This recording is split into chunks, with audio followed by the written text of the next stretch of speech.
Hey everyone, Selwyn here from WynnStrength. On today's video, I wanted to give another quick deadlifting tip. Today's tip was focusing on upper back tightness. This is one area where there's a lot of different cues that float around, and this is kind of the two cues that have helped me maintain a lot of upper back tightness. And that is, cue one is to think about making sure no air can get into your armpits. So obviously you're kind of loose here, and then what you're trying to do is squeeze your armpits into your sides as much as possible, squeezing out any air. If you have really smelly pits, think about not letting that smell escape.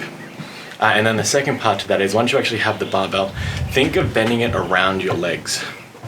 So between those two cues, squeezing it in and then pulling it into yourself, that creates a lot of upper back tightness. And just remind your body, with that mind-muscle connection, to ensure that that upper back stays tight and it stays locked in throughout the entire deadlift movement.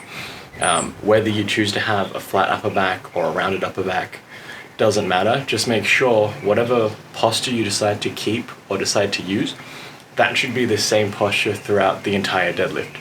So if you want to do a rounded back deadlift, make sure that the round back stays rounded from start to lockout.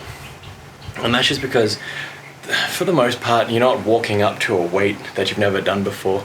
Like, if you've only worked up to 135 pounds, you're not going to walk up to 380 pounds with totally different form and expect to A, lift it, and B, walk away without any injury. So when we look at how the body adapts to movement, provided we're doing, progressive overload, we've been at this a few years, if you've been deadlifting a certain way, whether that be round back, flat back, hyperextended back, however your form is, your body has adapted to that style of movement. So it's not going to lead to injury because your body's built to move that way. Now, if you change it all of a sudden, that's probably when you're going to run into injuries, or you decide to try and lift a huge weight that you've never lifted before and change your form again. So it's when these changes occur that are drastic and sudden, that aren't really planned for, or you aren't prepared for, that's when things start to go wrong. But if you've been lifting X way for however many years without any injury, you could probably continue to lift like that for the rest of your life without any injury. But try those two tips, give them a go. See if bending the barbell around your legs is going to help, as well as tightening in those armpits.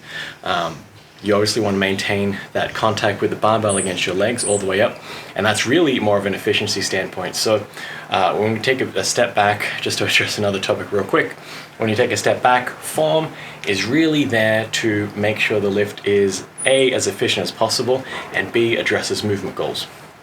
So if I am, say, doing a deficit deadlift, the form on that is going to look slightly different than if I'm doing, say, a block pull. Obviously there's two derivatives of a deadlift, but because they're different movements with specific end goals in mind, they're going to look different with how you set up and how you execute those movements. So just think about that. Think about the why you're doing things behind all these movements, and then that'll help clarify how you should be moving. Hopefully that helps. This has been Selwyn from WynnStrength, and remember, a better life through strength.